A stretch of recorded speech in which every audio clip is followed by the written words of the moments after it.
اس معاشرے کی اکائی ایسے ہوتی ہے جو عقیدے پر ہو. معاشرے بنتے ہی عقیدے پر ہے. شرک پر معاشرہ نہیں کھڑا ہو سکتا, بدعات پر معاشرہ نہیں کھڑا ہو سکتا. میں آخر میں تھوڑا سا آپ کو ٹچ دے رہا ہوں کہ اگر آپ یہ سمجھتے نا پیسہ آنے سے معاشرہ ٹھیک ہوگا تو نہیں ہوگا. اگر آپ سمجھتے نا 2 سکول اور کھلنے سے معاشرہ ٹھیک ہوگا, نہیں ہوگا. اگر آپ مخلص ہیں کہ اس معاشرے کی اصلاح کرنی ہے تو سوائے عقیدہ توحید کے آپ اس معاشرے کی اصلاح کر ہی نہیں سکتے. میں زور لگا لوں کہ میں نے 2 سکول کھول دیے, میں نے کالج بھی کھول لیا ہے, یونیورسٹی بھی کھول لی ہے, مدرسہ بھی کھول لیا, مسجد بھی بنا لی ہے, اور آپ یہ سمجھ رہے ہیں کہ اس سے آپ معاشرے میں بڑی تبدیلی لے آئیں گے. صرف یہ بنانے سے کچھ نہیں ہوگا.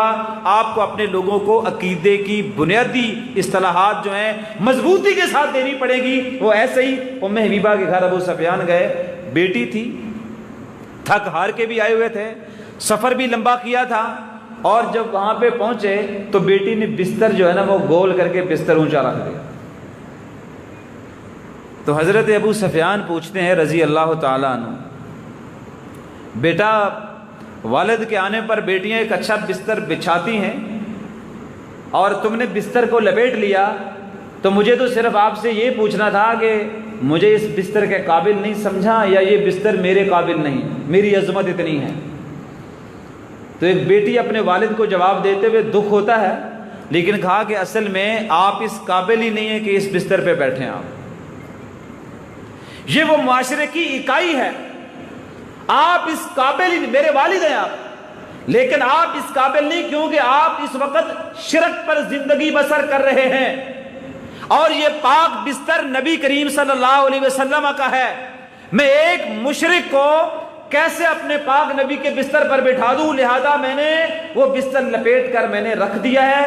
وہ بستر بہت اعلیٰ ہے, آپ اس بستر پہ بیٹھنے کے قابل ہی نہیں. تو ابو سفیان وہاں سے غصے سے اٹھے تو اب گھر سے باہر آ گئے.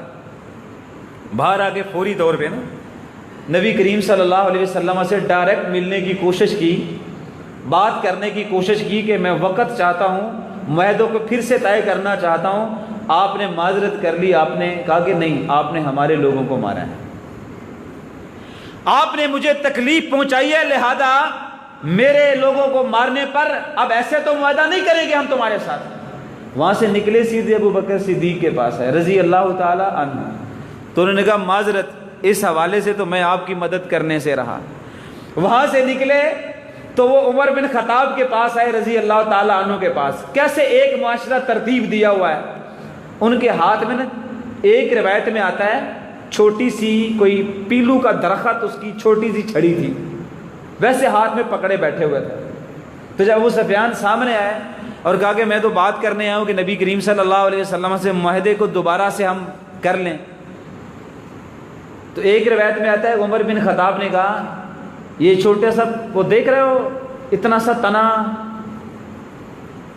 اگر ہمارے ہاتھ میں یہ بھی ہوا نا, اگر اتنا بھی لڑائی کرتے ہوئے اتنا بھی ہمارے ہاتھ میں کچھ ہوا تو تب بھی ہم آپ سے لڑیں گے.